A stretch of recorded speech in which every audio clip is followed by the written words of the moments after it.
Assalamualaikum warahmatullahi wabarakatuh. Yang saya hormati Pak Marno selaku Kepala KPPN Pati, kemudian Bapak-Bapak pengawas, dan juga Bapak Ibu seluruh pegawai di KPPN Pati yang kami hormati semuanya. Pada kesempatan sore hari ini, sebagaimana yang sudah dijadwalkan, kami dari Seksi MSKI ingin menyampaikan beberapa hal terkait agenda kita bersama juga, yaitu yang sudah kita rencanakan dari awal tahun, bahwasanya setiap triwulan, minimal 1 kali dalam 1 triwulan, kita akan senantiasa mengingatkan kepada kita semuanya terkait dengan penguatan integritas di kantor kita. Jadi momen GKM kali ini akan kita manfaatkan sebagai salah satu tindak lanjut dari agenda yang sudah kita persiapkan dari awal tahun.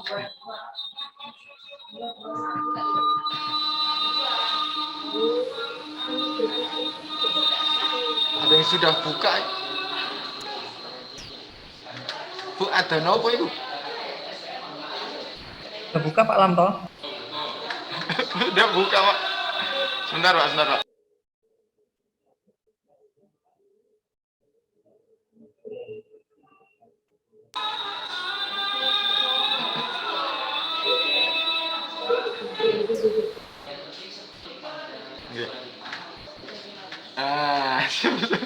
Ternyata Bu Hid sudah mau buka. Baik Bapak sekalian, kita mulai kembali kegiatan kita pada sore hari ini. Izin untuk share file.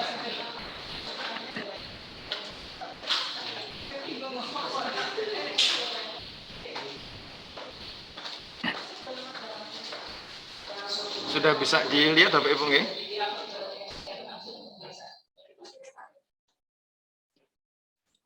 Gimana Mas Rosi? Kelihatan share saya? Kelihatan, Mbak. Oke. Jadi Bapak Ibu sekalian, pada kesempatan sore hari ini saya izin kepada Ibu sekalian agar tidak bosan, tidak bosan untuk diingatkan kembali. Saya juga berharap saya juga tidak bosan untuk mengingatkan kembali. Jadi kita sama-sama saling mengingatkan agar kita tidak bosan untuk memberi dan menerima. Jadi pada kesempatan kali ini saya ingin menyampaikan terkait penguatan integritas yang coba saya sambungkan dengan aktivitas perekonomian di rumah tangga. Harapan saya materi ini membuat kita menjadi tidak terlalu bosan dan tidak terlalu kaku. Bapak Ibu yang kami hormati, yang pertama saya ingin merefresh kembali GKM yang sudah kita laksanakan sekitar tanggal 29 Maret yang kemarin, bahwasanya kita juga sudah membahas terkait dengan penguatan integritas, di mana kemarin ada edaran baru terkait dengan penguatan integritas ASN dan mitigasi korupsi di kantor yang memang sudah diamanahkan dari Kemendagri.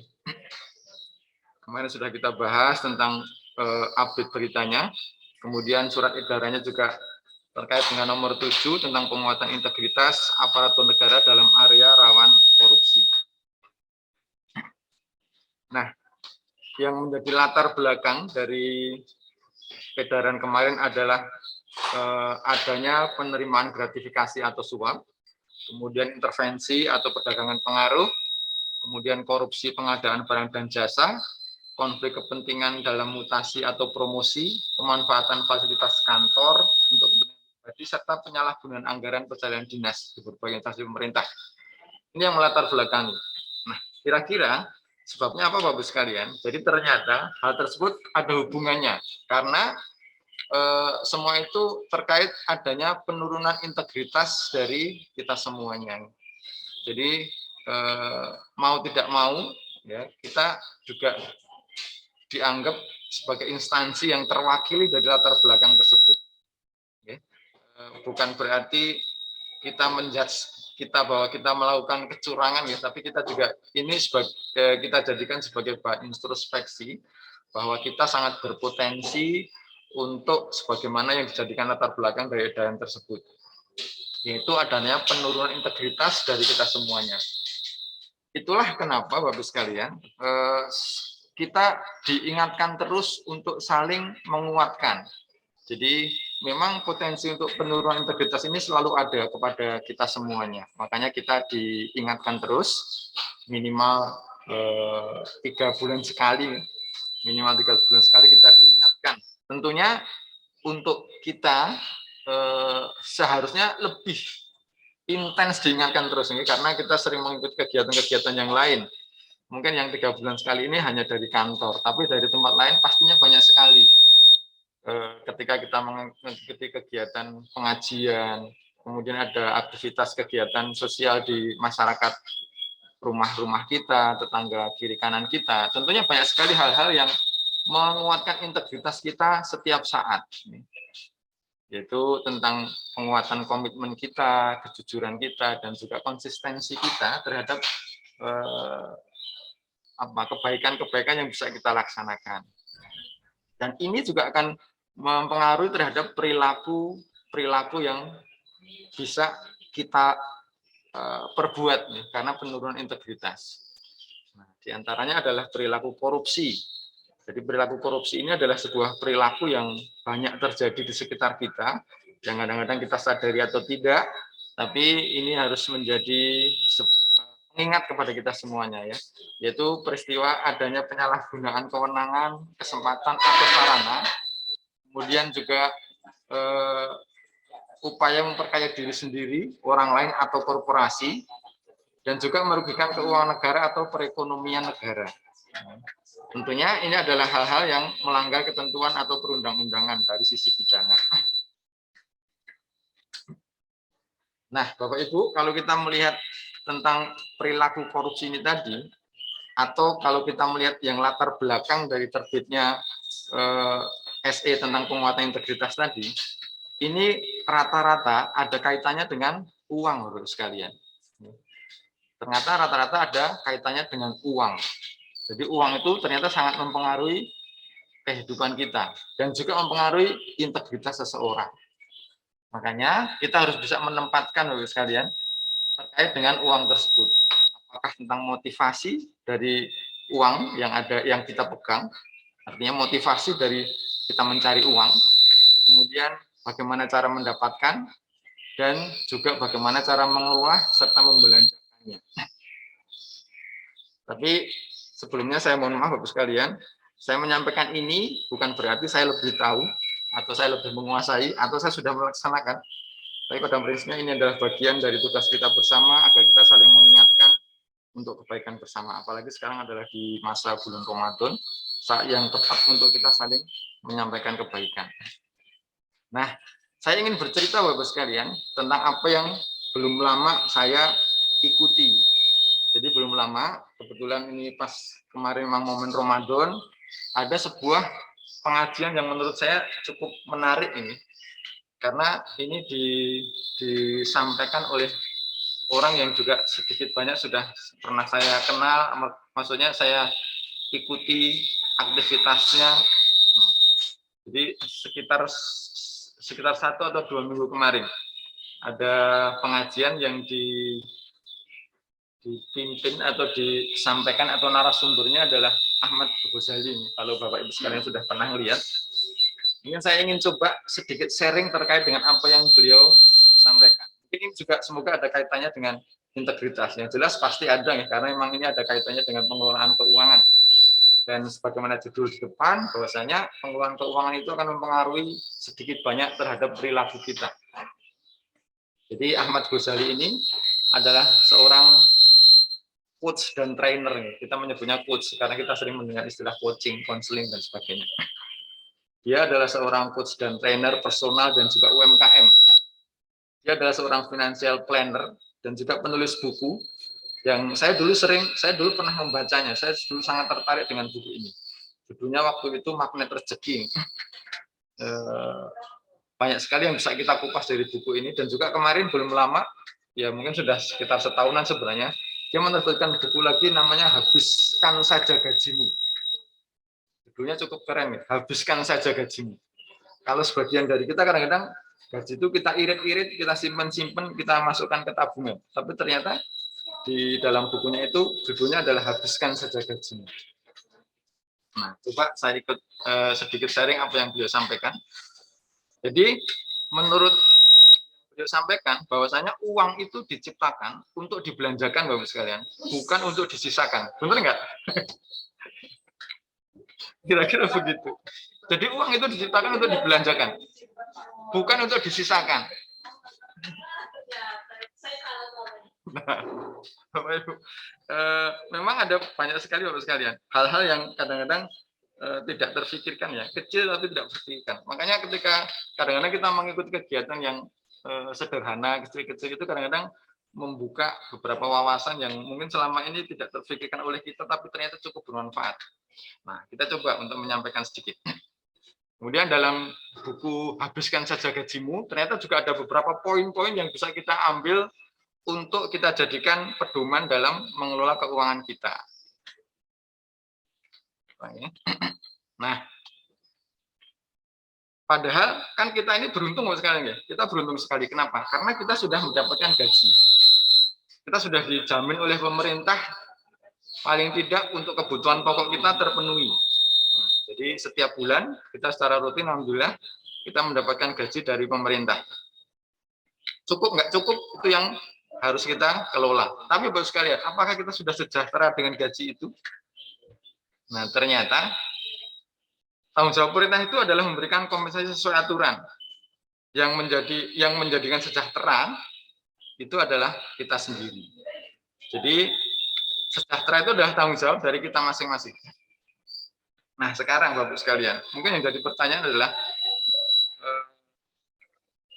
di antara orang sejahtera itu, kesejahteraan itu banyak, dan salah satu ukuran kesejahteraan itu adalah nyaman dari sisi finansial. Jadi ketika seseorang itu memiliki finansial yang nyaman, keuangan yang nyaman, maka sebagian orang akan menilai bahwa dia adalah orang yang sudah sejahtera. Artinya dia sudah tidak kekurangan lagi. Dia sudah tidak meretek sana sini untuk nyari utangan, tidak memohon sana sini untuk minta belas kasihan dan sebagainya. Dari satu sisi, maka dia sudah mencapai kesejahteraan. Nah, dalam kesempatan itu beliau juga menyampaikan bahwa dia sudah melaksanakan semacam survei kecil-kecilan di medsos tentang nyaman secara finansial. Karena kalau tadi nyaman secara finansial itu menjadi salah satu ukuran dari kesejahteraan seseorang. Nah, coba ini mungkin saya ingin meminta pendapat juga dari teman-teman. Kira-kira nyaman secara finansial itu kira-kira seperti apa nih? Ada nggak dari Bapak sekalian yang bisa menyampaikan sesuatu? Sebenarnya ukuran kita itu nyaman secara finansial itu apa ya? Apakah uang kita yang bertumpuk-tumpuk di bawah bantal? Atau tabungan kita yang buku rekeningnya banyak banget? Atau seperti apa kira-kira? Ada yang bisa ngasih masukan sebentar?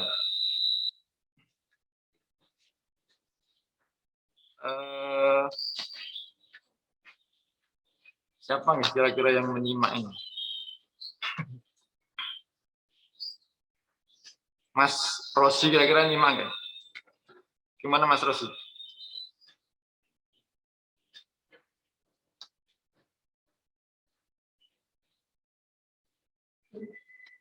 Izin berikut Pak.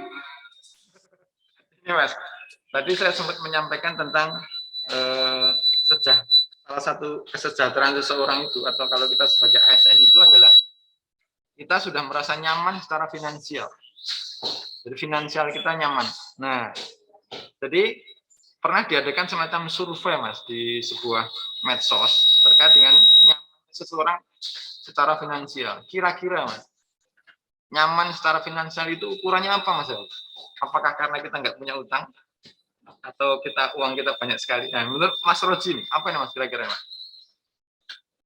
Nyaman secara finansial. Apa Mas kira-kira? Ayo. Pertanyaan sulit ini Pak.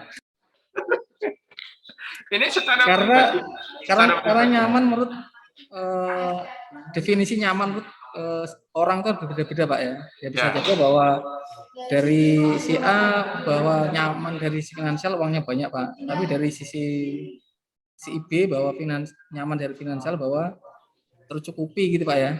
Cukup Ya. dalam arti tidak perlu berlebih-lebih Pak. Tapi kebutuhan minimal kebutuhan dasarnya tercukupi. Begitu Pak. Oh gitu ya. Jadi kebutuhan dasarnya tercukupi paling nggak gitu ya. Jadi sepanjang kebutuhan dasar kita sudah tercukupi, kira-kira kita sudah nyaman ya. Kita sudah bisa makan sehari 3 kali, pakaian kita setiap hari bisa ganti. Kalau udah nyaman nih Mas ya, berarti Mas ya. Coba. Ada yang lain yang berpendapat lain? Kalau yang nyimak mungkin Mbak Lani ada di sini mungkin. Kira-kira nyaman secara finansial itu apa selain itu? Gimana Pak? Nyaman secara finansial? Secara finansial itu kira-kira gimana? Maksudnya kita sebagai ASN ini, kebutuhan kita gaji sudah dapat. Kemudian tiap bulan kita sudah makan tidak kekurangan. Apakah Mbak Lani sudah merasa nyaman secara finansial? Ini kalau saya tinggal baca aja nih Pak ya.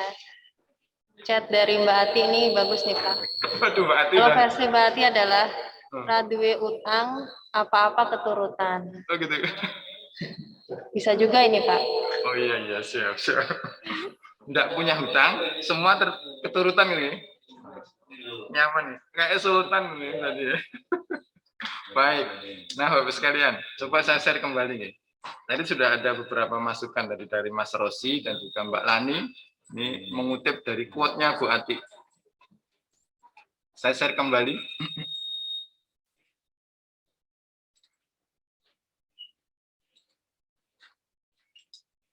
Nah, dari survei itu, kalau kita dulu ikut family 100 itu ada 3 besar jawaban.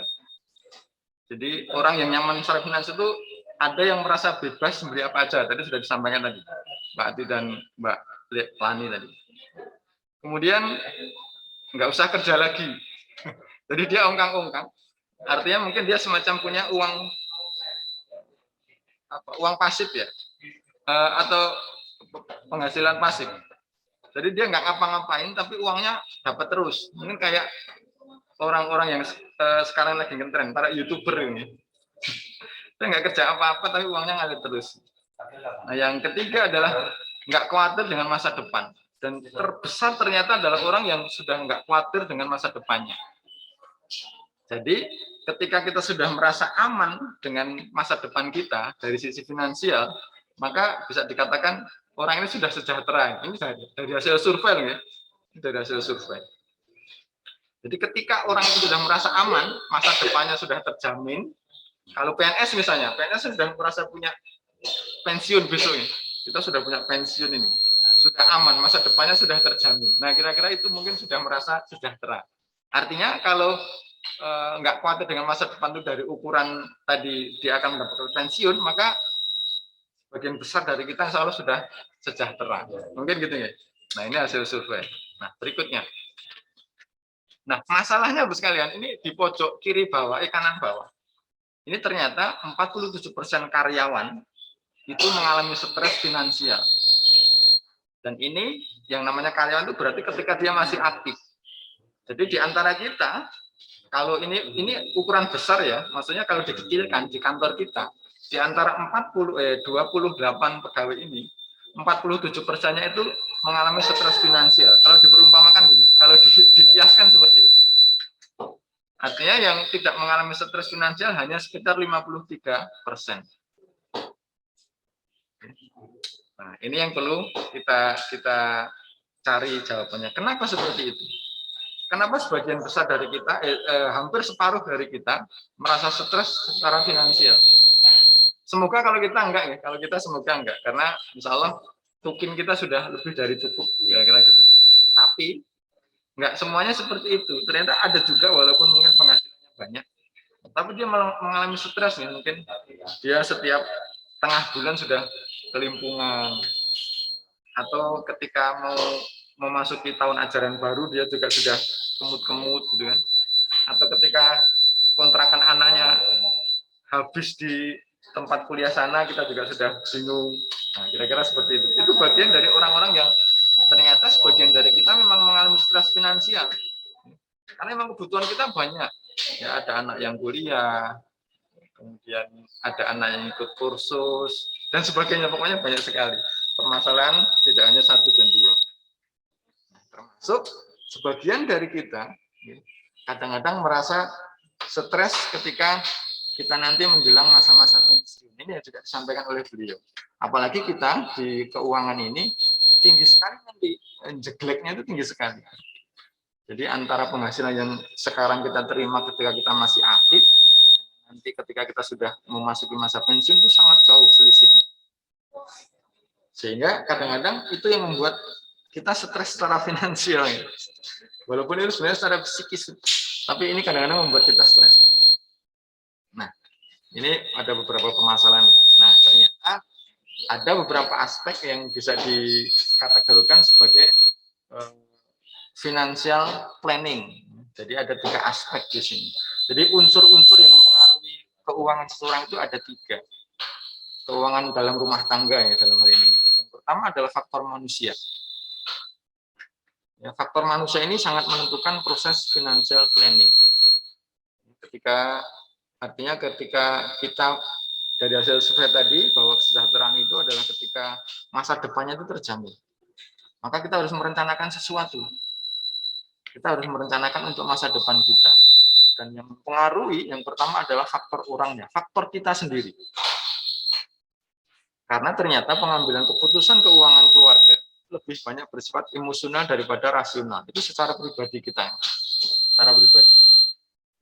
Kadang-kadang kita tidak bisa mengatur keuangan secara rasional, tapi emosional.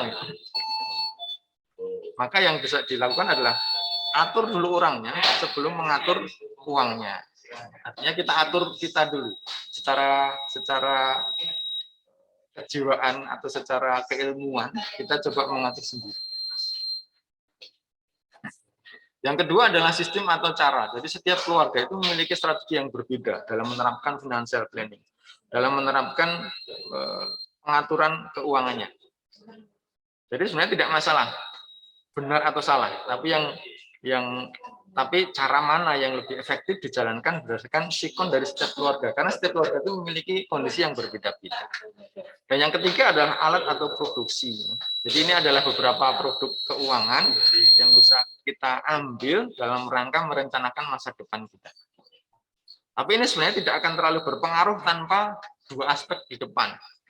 Ini hanya sebagai salah satu aspek tambahan setelah aspek orang dan sistem itu diterapkan. Quote-nya, dia mengatakan bahwa kita tidak perlu pandai untuk mengatur uang. Kita cuma perlu pandai untuk mengatur diri sendiri dalam menggunakan uang. Nah, jadi pertanyaan juga ini, sebenarnya Bapak sekalian, masalah keuangan itu sebab atau akibat? Sebab atau akibat dari masalah lain dalam keluarga. Karena ternyata kadang-kadang ini sebenarnya bukan masalah pokok, tapi efek samping dari sesuatu. Kadang-kadang kayak gitu. Apakah karena gaya hidupnya? Apakah karena lingkungan sosial masyarakatnya? Atau karena pengaruh dari mertuanya? Atau karena tuntutan dari suami atau istrinya dan sebagainya. Jadi seperti orang asam urat, kira-kira gitu. Orang yang asam urat kakinya bengkak, itu sebenarnya apakah dia sebab atau akibat? Yang diobati mananya? Apakah bengkak kakinya atau karena fungsi livernya, kira-kira seperti itu. Nah, ini sebagai gambaran, salah satu gambaran dari orang tadi. Orang itu kadang-kadang nggak bersifat rasional dalam menentukan sesuatu, tapi emosional. Ini contohnya. Kita perlu alat transportasi, motor misalnya. Harganya sekarang mungkin sekitar 16 juta misalnya motor. Tapi ketika kita datang ke dealer, kita melihat banyak sekali pilihan motor. Kalau kita punya uang 16 juta sudah cukup, tapi kita ngelihat, ada motor yang lebih keren lagi. Selisihnya hanya 1 juta. Tapi sudah bisa mendapat motor yang lebih keren. Sayang kalau hanya beli yang 16 juta, saya beli yang 17 juta misalnya.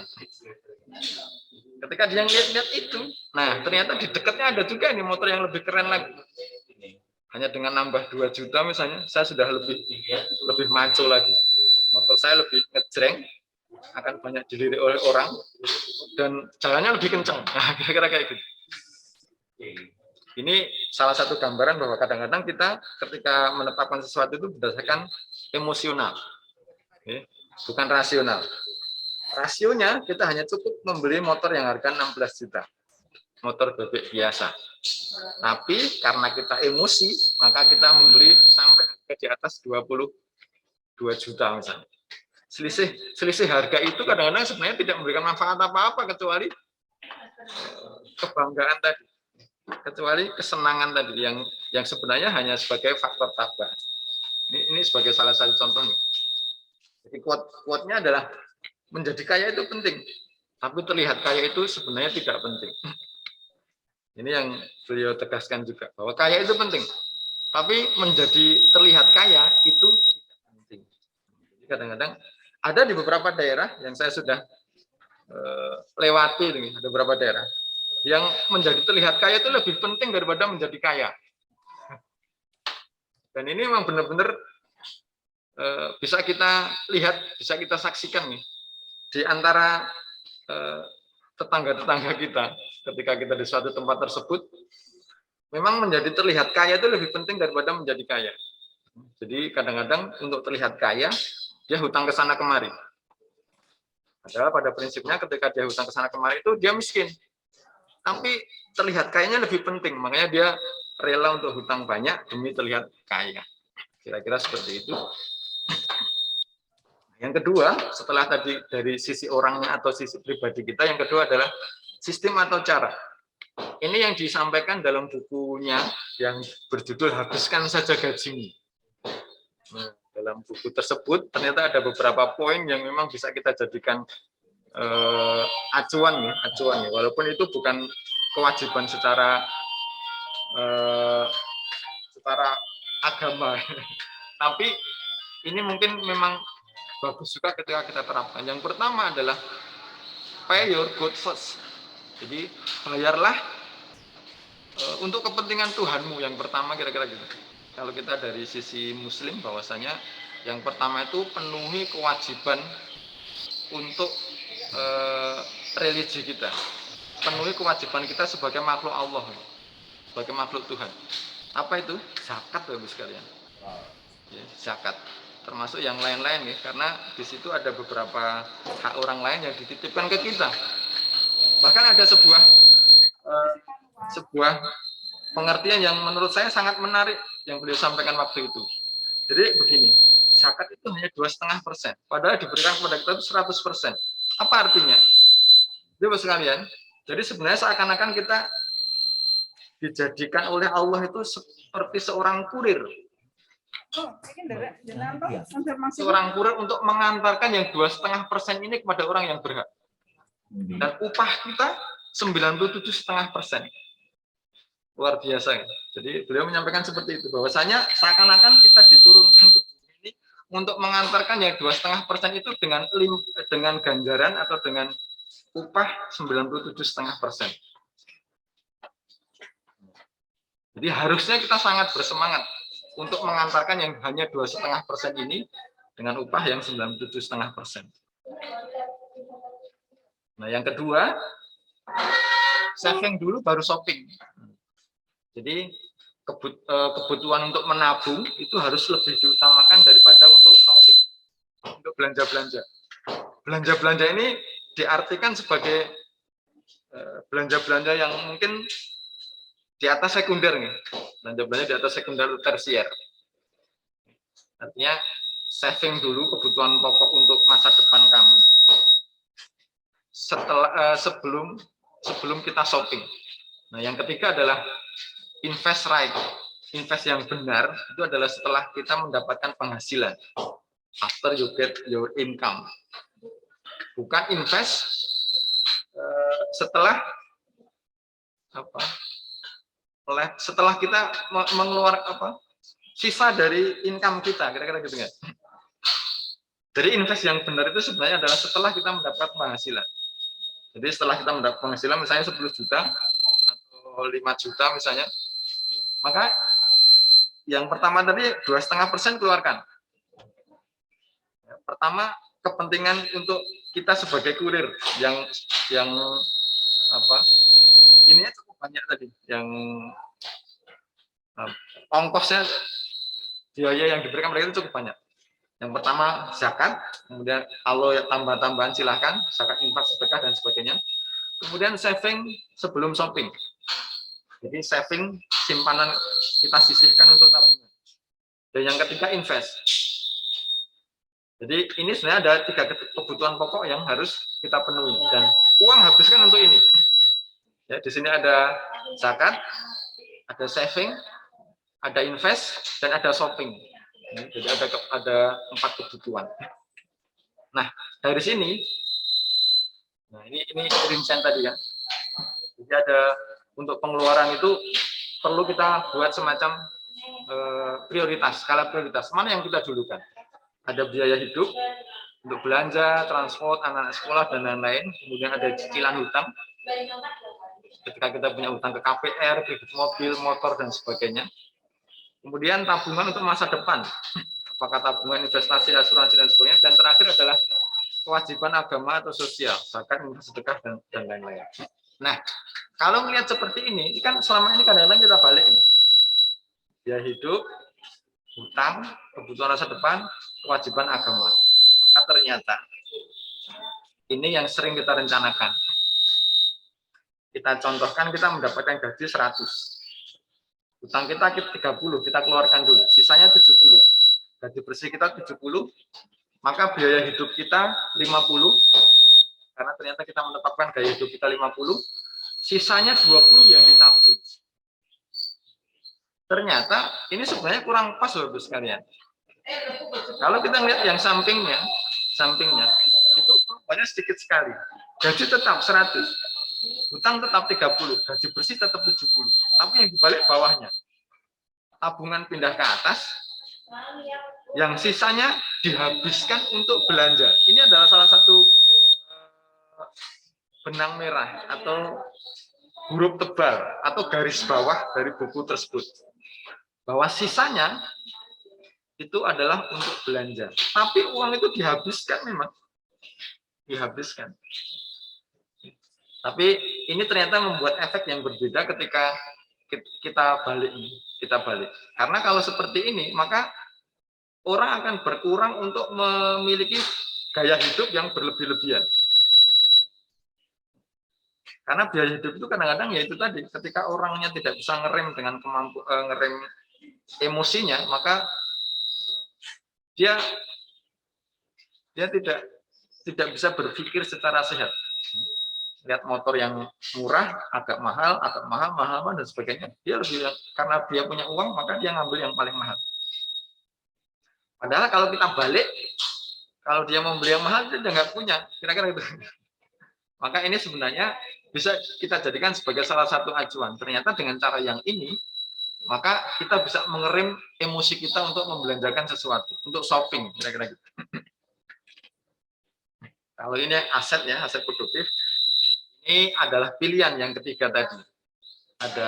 Kita bisa mendepositokan uang kita, atau kita hanya ingin menabungnya, atau kita tabung dalam bentuk emas, ya karena merasa lebih aman, atau yang lebih menguntungkan, misalnya kita berikan usaha saham properti dengan orang-orangnya, atau kita membeli tanah, rumah dan sebagainya.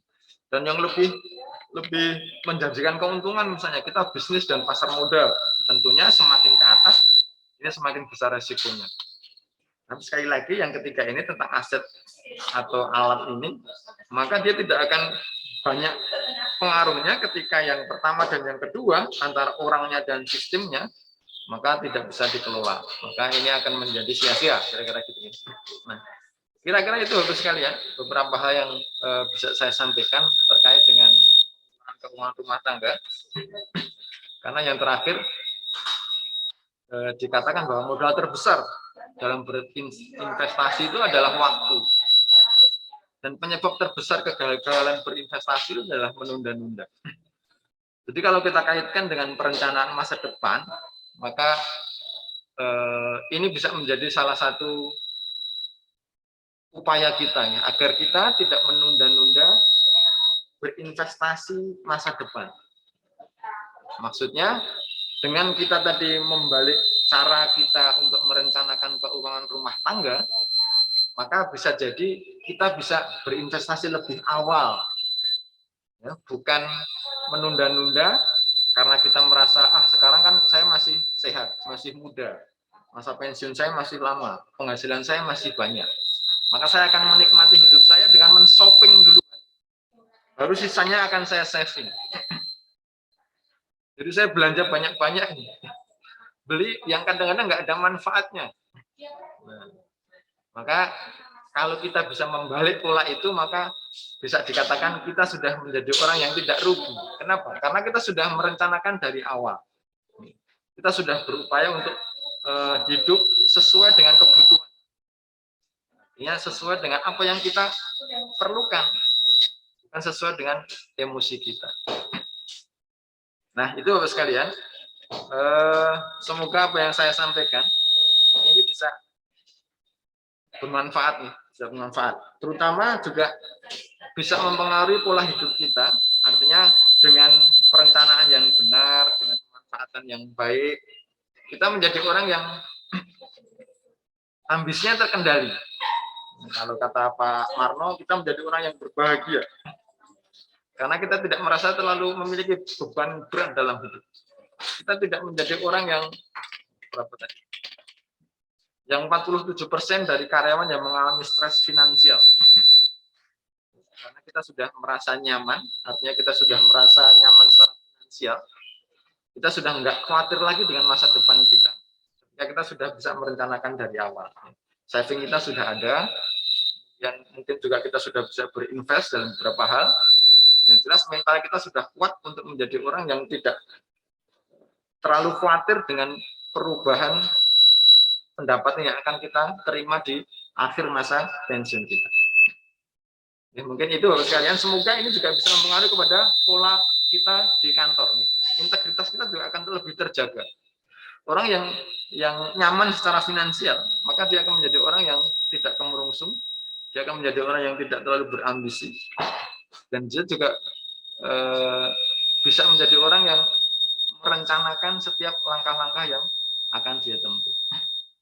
Semoga ini bisa mempengaruhi terhadap pola kerja di kantor kita, bisa mempengaruhi kejiwaan kita, baik di kantor maupun di rumah, dan semoga bisa bermanfaat untuk kita dan hari depan kita. Kurang lebihnya gitu sekalian ya.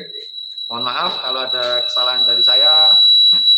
Semoga ini juga bisa menjadikan kita semakin baik dalam bekerja. Assalamualaikum warahmatullahi wabarakatuh.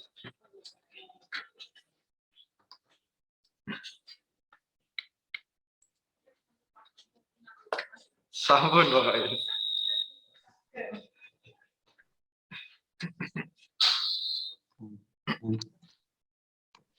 Ini sampun ditutup nomor. Mungkin nambahkan sedikit Mas Lamto. Ya Bapak Ibu, terima kasih. Mohon maaf menambahkan sedikit ya, sampai jam 3 aja Pak Ibu ya. Barangkali juga sering kita dengar, atau Bapak Ibu juga sering dengar, bahwa sebenarnya rezeki kita yang terima, rezeki yang kita terima itu sebenarnya sangat mencukupi kebutuhan kita dan bisa menghidupi kita. Namun akan nggak cukup kalau memang akan dipakai untuk menuruti keinginan dan gaya hidup kita, yaitu tadi yang nyambung dengan yang disampaikan Mas Lamto tadi Pak Ibu ya.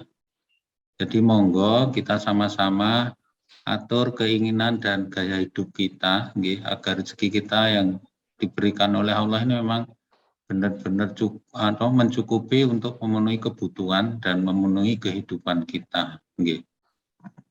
Bapak Ibu, memang uang itu sangat enak Bapak Ibu ya, sangat enak. Namun bagi saya sebenarnya uang itu adalah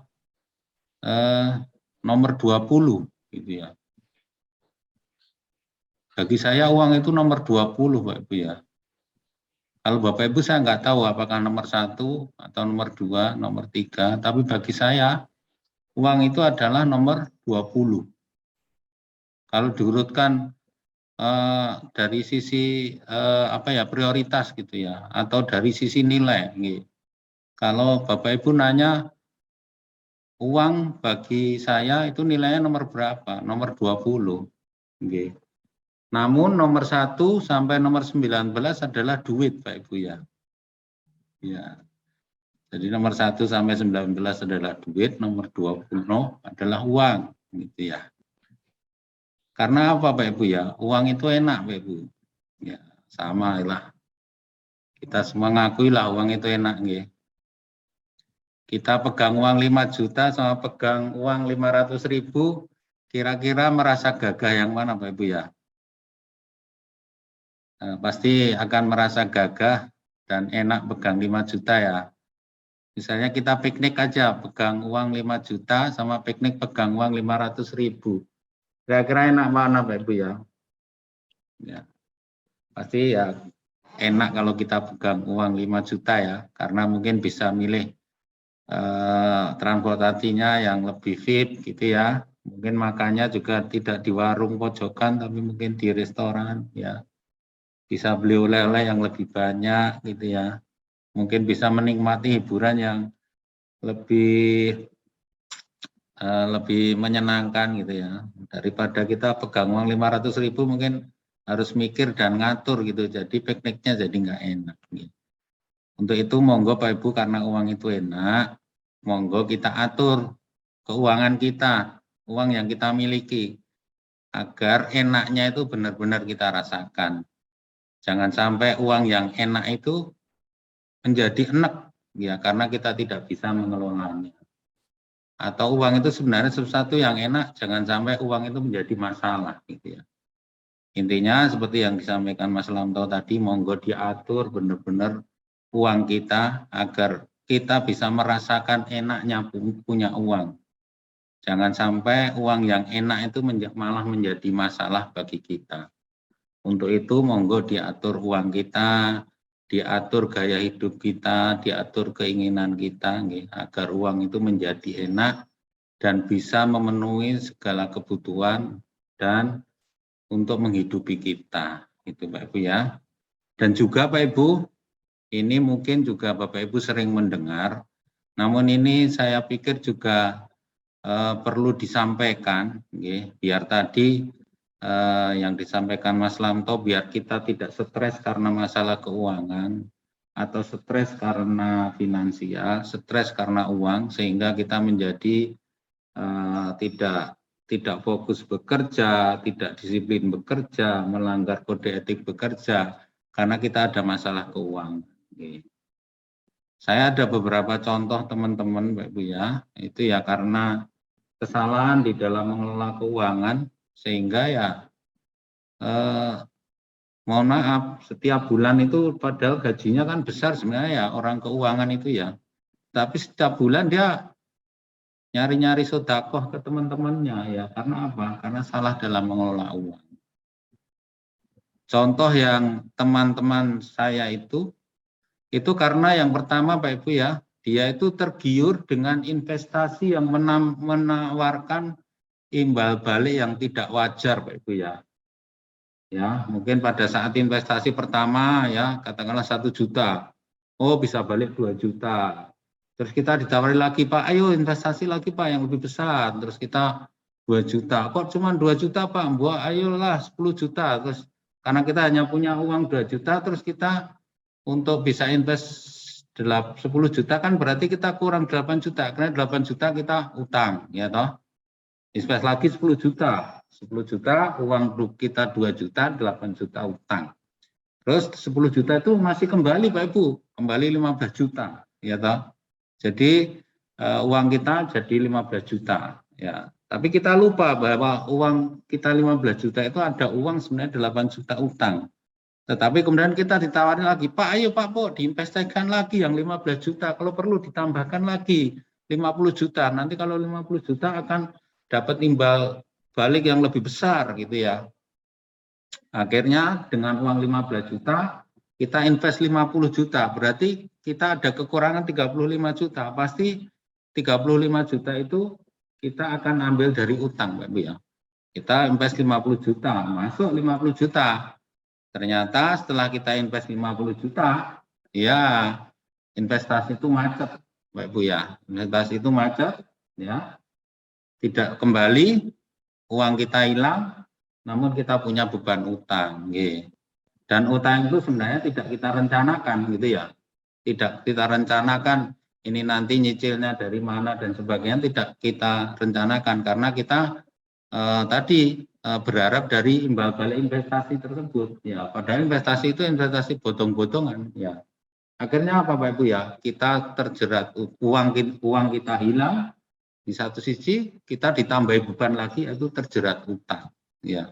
Akhirnya apa Bapak Ibu ya? Uang kita yang sebenarnya tidak kita rencanakan untuk bayar utang, akhirnya yang semestinya untuk memenuhi kebutuhan kita, kebutuhan keluarga kita, anak istri kita, akhirnya dipakai untuk bayar utang, sehingga untuk memenuhi kebutuhan anak istri kita minus.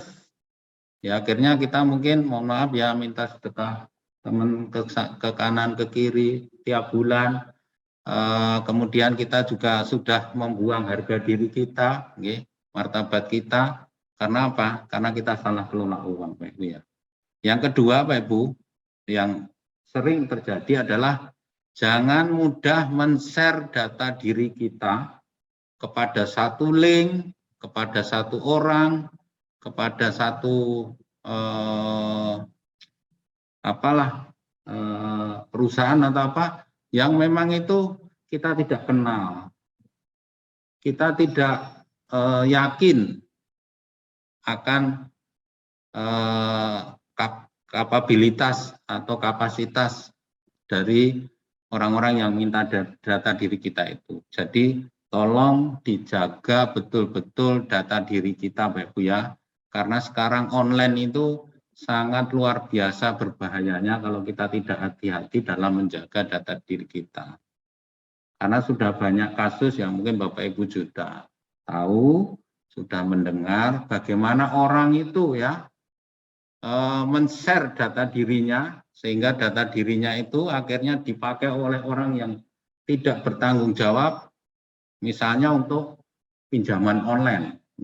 Dia yang menikmati uangnya, kita yang kena getahnya membayar tagihannya, padahal kita tidak tahu menahu. Ya, karena apa? Karena kesalahan kita men-share data diri kita secara tidak bertanggung jawab kepada diri kita sendiri. Karena kita sembarangan men-share data diri kita mungkin kepada orang yang pura-pura mungkin mau apa gitu ya, atau kepada suatu link atau kepada suatu link mungkin kita dapat apa, diiming-imingi dapat hadiah sayembara atau apa gitu ya, dapat hadiah undian atau apa, padahal itu menipu ya. Jadi sekali lagi tolong benar-benar dijaga Bapak Ibu ya. Data diri kita jangan gampang di-share ya. Jaga data diri kita karena dengan adanya online yang begitu marak sekarang ini, data diri kita yang kita share sembarangan akan dimanfaatkan secara tidak baik, secara jahat oleh orang-orang yang tidak bertanggung jawab. Jadi mungkin itu Pak Ibu, mari kita jaga keuangan di keluarga kita dengan rezeki yang kita terima, sehingga kita bisa menjaga integritas kita di dalam bekerja agar kita senantiasa selamat dalam menjalankan tugas sehari-hari. Sebentar Bapak Ibu ya, saya ada sedikit, tapi nunggu adzan dulu sebentar.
Mungkin saya tambahkan sedikit Pak Ibu ya, sebelum setelah sambil coba sebelum sholat asar. Jadi marilah kita sama-sama berdoa Pak Ibu agar kita semua bisa terhindar dari masalah-masalah keuangan. Mungkin saya tutup dengan, saya tadi membuat lagunya Cak Percil Pak Ibu ya. Ya. Mungkin ini untuk hiburan Bapak Ibu sebelum berbuka sehingga biar bisa ketawa dan tidak mikir buka ya. Karena biasa kalau jam-jam gini itu jam-jam lemes atau jam-jam semangat ya.